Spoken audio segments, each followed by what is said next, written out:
everyone, welcome back to my channel. This is the Scholar, and today we will be analyzing Mob, who is the new race monster coming today in the new Lively World team race. So yeah, let's jump right into it. Now for Mob's life stat, I have a life of 38,001 and a power of 3,663 and a speed of 3498. Now first we'll consider life. For life, he has a pretty great stat. Same for speed. He is an attacker with current stats in the current meta for attackers, so yeah, that is great for him. Now for power, we have a power of 3,663, which puts him in the top 10 most powerful monsters. Mob is at the 6th most powerful monster in the game right now, along with one of the Lucifer variants and Kai the Eradicator, so yeah, he's pretty powerful as well.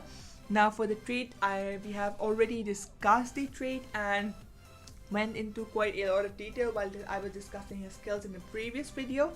Now let's just jump right into the traits. Now for trait, we have an evolving trait on Mob. Now I have discussed this trait at length in the previous video when I was discussing and going over all those skills. Now Mob has an evolving trait, which means that he will have different traits from rank 0 to rank 5. And as you know, a lot of monsters in the recent times have this kind of evolving traits. So yeah, let's discuss these traits again. Now at rank 0, Mob has Harden, which is a 25% less accuracy. Usually Harden is 20% less accurate. Now here it is listed in Harden, so yeah, we will see when the monster gets released whether it's 20%, 25%. Now for rank 3, he has a status caster precision to himself. That is a good status casting ability, and it will come useful in the upcoming skills. Now for rank 5, this monster has a control immunity, means that this monster can't be possessed, can't be frozen, can't be stunned, can't be mega possessed. No, he's basically like a Hukuai or Nabuline, who both can't be controlled. Now obviously they can be subjected to DOTs, which translates into damage over time, and status effects like burning, ignition, quicksand, etc. will work on this monster. And as for relics, he will have a sword and a trap relic, which are both the classic type of relics for attackers. Now for sword, you could always run Jakugan sword, Cane sword, or any other good sword relic that either drains stamina or attacks the enemy team. Now you could always run a relic that combines the both of them. For traps, I would recommend either running an oblation trap, or I think it was either tiger trap, which deals damage, or there was another really good trap, I'm just forgetting its name. It deals damage and removes stamina as well. So yeah, if you have that diamond relic, you could run on this on him. For the books, we have villains, families, and spirits. Now all 3 of these books contain awesome monsters, and they are pretty crowded, and I think Mob makes a great addition to them. Now as for Mob's elements, he will be a thunder attacker, so his elements will be special and thunder. Now let's move on to his tier 1 skills. Now his tier 1 skill, first one is Feline Folly, which is a 45 damage 0 cooldown special based attack, which costs 15 stamina, which deals heavy special damage to one enemy, applies bleed to one enemy. Then we have Galloping Gaucho, that is a 30 damage 2 cooldown special based attack that gives him a 1 extra turn and applies quicksand to the enemy and deals more special damage. I wouldn't recommend really running this skill, because obviously a lot of anticipation monsters like Faraday and Hukuai, etc. have been really common in the PvP. So yeah, I wouldn't recommend running those extra turn skills. Now for the third skill, we have Blunt Sword, which deals moderate thunder damage to all enemies and a 50% chance of applying stun to all enemies and a 50% chance of applying shock to all enemies. Now this is, if you haven't noticed, a 0 cooldown skill with a 30 damage. Now you can improve the accuracy of the skill if you get this monster at rank 3 or beyond. Now a lot of people will be going for this monster in the race, and as you know, for race it gives you a ranked up monster for your collection, and most people will get him at either rank 3 or above. So this skill is definitely a must have in my opinion. Moving on, we have Just the Wage, which applies stun and applies shock to all enemies, which is a 2-turn cooldown skill with 0 damage, and yeah, it stuns everyone. They have Fiddlesticks, that deals massive thunder damage to one enemy, applies daze to one enemy. So this is 70 damage single turn cooldown skill. Then we have I Eats Me Spinach that applies double damage to itself, doubles its maximum life, and applies a damage mirror to itself. This is and applies taunt to itself. Now this move is obviously a 3-turn cooldown move and is special based, and obviously if I personally look at the skill, I feel like the skill is missing that little bit of extra oomph.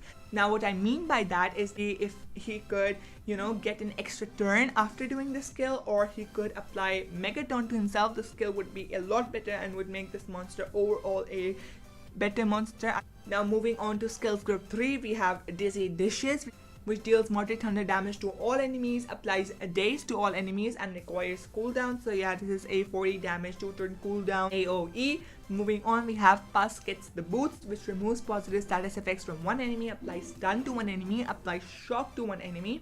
Now this monster can obviously counter monsters that have the Megaton trait, like the most recent addition to the Megaton monster is Isel or Dunra or Mephisto. And then we have Sinking in a Bathtub that deals moderate special damage to one enemy, applies quicksand to one enemy.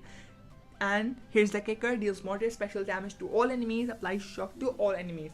Now if you are reading the skill and you're a bit confused as to how it will work, first, this move is designed in a way so that it can counter monsters with the area dodge trait, like the all-powerful Rimlad, Helguden, and the extremely irritating O'Reilly. That's the tier 3 skills for him. Then we also have his ultimate, which is a 60 damage AoE, which deals very heavy thunder damage to all enemies, applies Mega Stun to all enemies, and applies shock to all enemies, and applies quicksand to all enemies. Now my overall thoughts on this monster is that I really don't like his design. Now I know this monster's design is based upon the, you know, classic cartoons, like a lot of his moves are also based on those classic cartoons, like for example I Eats Me Spinach is based on Popeye the Sailor Man, like from the movie Puss in the Boots and the skill Puss in the Boots, and a lot of skills like the Galloping Gaucho etc. are already based upon cartoons. Now personally I really don't like his design, I really don't like the overall aesthetic of the race, and I really don't like his skills. I believe that this monster could be a lot better if a little bits of things are improved. It feels like that they had to design a monster for the race and they gave us this. Really wanted this monster to be unique. I really wanted this monster to, you know, be like you know, Hukoi or some other monster that brought a new dynamic to the game, that brought interest in, that would, you know, that would be worthy of a race actually. Like for example Myra, she was so good in the race, and like Lycterium as well, which brought a move to counter area dodge monsters as well. So yeah, I was really expecting something great for this race, but unfortunately we didn't get that. So yeah, I'm a little bit of disappointed, and I don't know if a lot of people will be willing to spend gems on this monster. Yeah, if you do not have thunder monsters like me and only have 2 viable thunder monsters, like I really have only Voltaic and Alex Bone, and I have nothing else for a good thunder monster. So yeah, I will try and go for this monster along with my team, but I really don't believe that he is the best of the best in the thunder category. Now for your recommended skills, if you have him at rank 4 that is, or rank 3 above, so my recommended skill would be Blunt Sword, which deals moderate thunder damage to all enemies and 50% chance of applying stun and shock. Then I will also recommend I Eats Me Spinach, which applies double damage, taunt, and damage mirror to himself. And then I would recommend the AoE stun, and you could either alternate it with the AoE days, I believe, and you could also, for the 4th skill, I would recommend running the Sinking in the Bathtub. So yeah, those are the skills that I would recommend running for this monster, and that's it for Mop. Now I wanted to show you something else as well. Now here is Mop, and you can see at rank 0 and at rank level 100 he will have a power of 3663 and a life of 38,001 and a speed of 3498, and obviously as you get him at higher ranks you will see an increase in those stats. So I will start from rank 3 because that's when he starts to get his status casting effects. So at rank 3 he will have a power of 4,162 and a life of 50,000 and a speed of 3975. Now what I noticed from this monster is that he is getting pretty tankier as his levels progress. For rank 4 he will have a power of 4329 and a life of 54,633. He has 4134, which is pretty decent as well, and at rank 5 he will have a power of 4,662 and a life of 64,083 and a speed of 4452.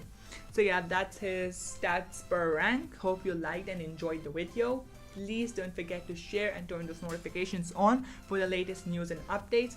I know that I have been a little late with this video, but I had some personal stuff going on, so that's why it got delayed. That's it for the video. Peace out.